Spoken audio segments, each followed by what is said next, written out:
Hello, and welcome to myfinanceteacher.org. I hope everyone had a nice weekend, and today we're going to have a quick look at precious metals, the general stock market, and energy.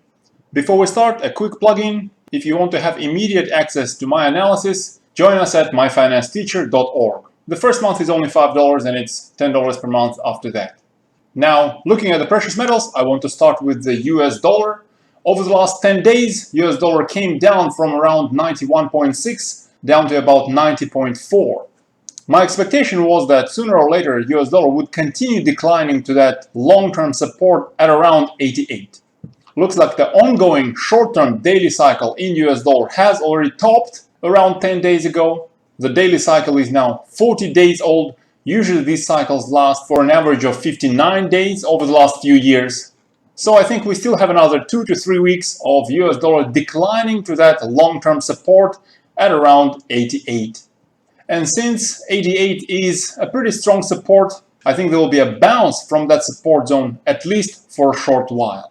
It means that over the next couple of weeks, gold probably has a nice window of opportunity to finally give us some gains, although gold doesn't actually look that great at the moment. Over the last 10 days, gold again retested the 50 and 200-day moving averages, as well as that support resistance zone at around 1850 based on a number of lows and highs. But since then, over the last week, gold came down quite a lot, all the way down to 1818.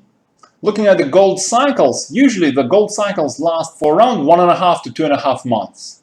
And at the moment, it's a little bit difficult to say whether the daily cycle in gold did finish over here on the 18th of January, giving us a 49 days long daily cycle, or gold cycle actually finished on the 4th of February, giving us a 66 days long daily cycle. Both of these numbers are pretty close to an average duration, so simply based on an average duration, it's hard to say which one is a daily cycle.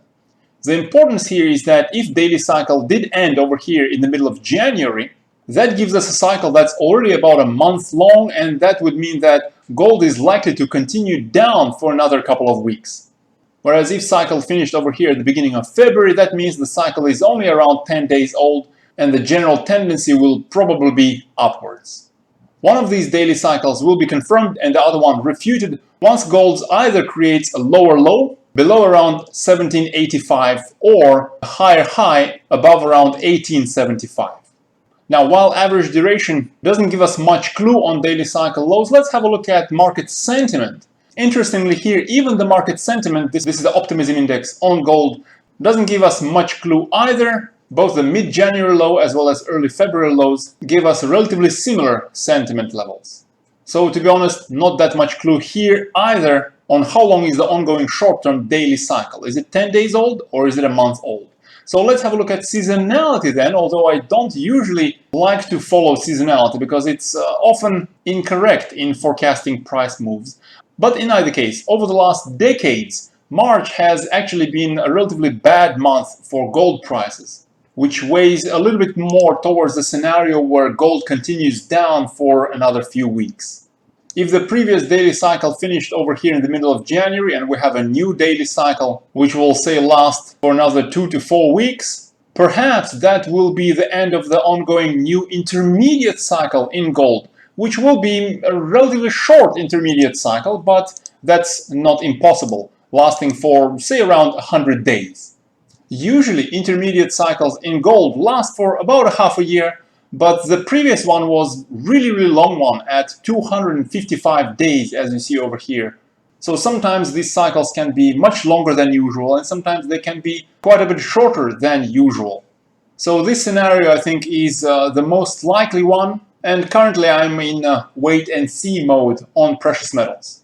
Although in the long term, I am still very bullish, and I'm still holding a very large allocation to precious metals, which is over around 30% at the moment. And to be honest, most of that allocation is actually in silver rather than gold-related assets, as silver is doing relatively better than gold at the moment. So let's see if gold gives us a lower low or higher high over the next few days. And perhaps we don't have to wait for that long. If Bollinger Bands narrow, that usually forecasts a stronger move, either up or down. So again, wait and see mode. which means lately I've been looking at other assets, including the general stock market, and the general stock market, looking at S&P 500, is already pretty late into its intermediate cycle. The intermediate cycle is now 141 days old. That's as of Friday. And as the markets open today on Monday, that will turn into 144 days long cycle. And that would give us 17 days into the ongoing short-term daily cycle on S&P 500, which is still pretty young. So I think there is still a good potential for further upside in the general stock market. Perhaps until RSI gives us another poke into the overbought area. Looking at the futures before the markets in the US actually open, we see that futures are already nearly 0.5% up versus the Friday close. But although I still expect short-term upside potential on the general stock market, the intermediate risk level is pretty high. Firstly, because the intermediate cycle is already pretty old at 144 days long. And secondly, because the market sentiment, the optimism index, is pretty high. It's above 80.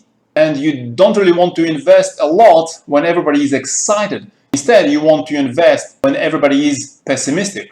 Somebody said that you want to buy when blood is flowing on the streets. So comparing this excitement on the markets to previous levels, let's have a look at 2019. At the end of 2019, just before the pandemic crash, we saw optimism levels approaching 90, and although in the short term S&P 500 continued higher, we saw a significant crash after that with the end of that intermediate cycle. Another example, near the mid of 2019, again near the end of that intermediate cycle, optimism index is poking above 80 and we see a decline into the intermediate cycle low. Here's another example back in the middle of 2016. Optimism is poking above 80. General stock market still continues to inch a little bit higher before a correction into the intermediate cycle low. So over the short term, S&P might still continue higher before that correction into the intermediate cycle low. And to be honest, even beyond the relatively modest gains over the short term, there is still a chance of significant gains in the general stock market, despite the fact that the market sentiments are already getting into overheated territory. Let's have a look at this long-term chart, which kind of tells us that perhaps we're entering some bubble territory and you don't really know when this bubble will reach its top. Looking at some of the recent tops since 2014, we see that S&P 500 topped at above 30% higher than the 50-month moving average. At the moment, S&P 500 is 36% above its 50-month moving average. But there is an example in history back at the dot-com bubble when S&P 500 topped at 53% above its 50-month moving average. So perhaps if this kind of extreme sentiments, extreme bubble territory happen again, for whatever reasons, let's say due to trillions of dollars being printed or whatever other reason you want to pick, a 50% stretch above the current 50-month moving average might give you really significant gains in the stock market. But don't take it as an investment advice. Personally, I am holding some large positions in the general stock market as well as in most interesting sectors, but I'm keeping a close eye on the levels, and at the signs of weakness, I'll be ready to exit the market as soon as I can.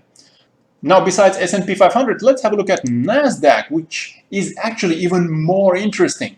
The previous bubble on NASDAQ at the dot-com time gave us over 200% stretch above the 50-month moving average. And at the moment, NASDAQ is only around 74% above the 50-month moving average. So if we really are in the bubble times right now in the stock market, especially in the technology with all the online Zoom meetings and electric vehicles and whatever not other technology, Green New Deal and stuff like that, if NASDAQ were to give us, say, 100% stretch above the current 50-month moving average, that still gives you a lot of potential on the upside, even despite already significantly overheating markets according to these sentiment levels.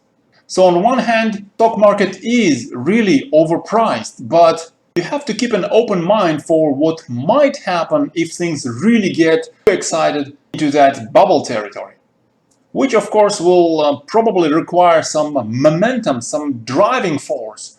Perhaps one of the upcoming driving forces might be that huge $2 trillion stimulus package. And over the last week or so, we see Janet Yellen being quite outspoken in trying to push everyone for that stimulus package from Congress, as well as other packages from the rest of the world, from G7 in this case.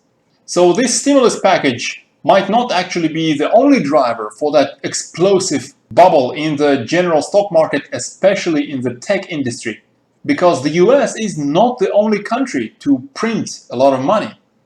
G7, as well as a lot of other countries, are doing the same, and it remains to be seen what will that lead to. Perhaps much higher prices on the general stock market, perhaps much higher prices on gold in the long term, perhaps much higher prices in Bitcoin, although it's already approaching $50,000.